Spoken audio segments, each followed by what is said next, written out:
Corona ने ऐसी मार मारी कि धंधा पानी चौपट हो गया।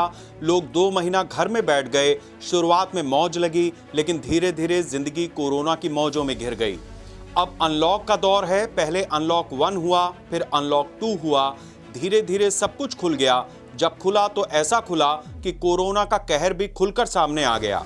यूपी में कोरोना संक्रमण के मामले 50,000 के पार निकल गए। सरकार के बड़े बड़े मंत्री क्या और शासन में बैठे बड़े बड़े अधिकारी क्या, सबको छींकें आ गईं।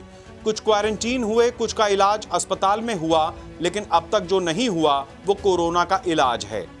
हालात कुछ ऐसे हैं कि सरकार गरीबों में राशन बंटवा रही है। समाज सेवी भी झोपड़पट्टी के बाहर फोटो सेशन ही सही 2-4 पैकेट तो बांट ही रहे हैं। गरीबों को निवाला मिल रहा है।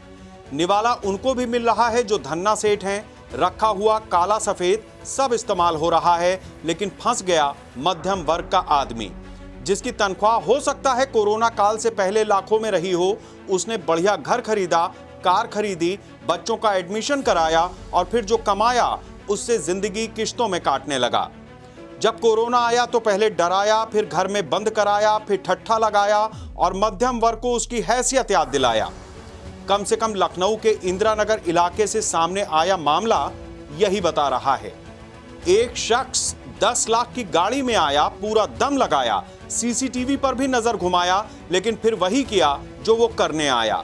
6 फुट ऊंची दीवार पर रखा गमला किसी तरह उठाया, खिसकाकर नीचे लाया, लड़खड़ाया, गिरा, उठा और फिर उस वजनदार गमले को उठाकर गाड़ी तक घिसटाया।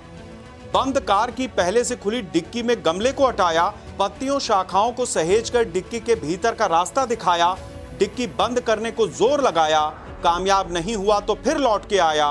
उतनी देर में मालिक मकान भी आहट से बाहर आया।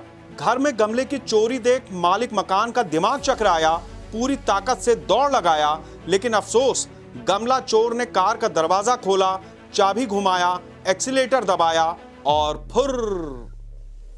किस्सा देखकर आप मजा ले सकते हैं।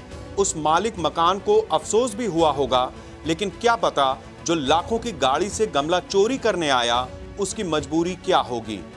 वो प्रकृति प्रेमी तो होगा नहीं जो किसी के घर में लगे एक मामूली गमले पर निगाहों से इश्क लड़ा रहा होगा। मौका देखा तो हुनरमंद आशिक की तरह महबूबा को ले उड़ा। कुछ तो मजबूरियां रही होंगी, कोई यूं ही चोर नहीं हुआ करता। मध्यम वर्ग का हाल न पूछो, कोरोना काल में वो जिंदगी की किश्त कहां से भरता। वैसे चलते चलते आपको यह भी बता दें कि गमला चोर ने जो गमला चुराया उसमें डेजर्ट रोज नाम का बोनसाई पौधा लगा था, जो करीब 30 साल पुराना था और उसकी बाजार में कीमत 40,000 रुपए है।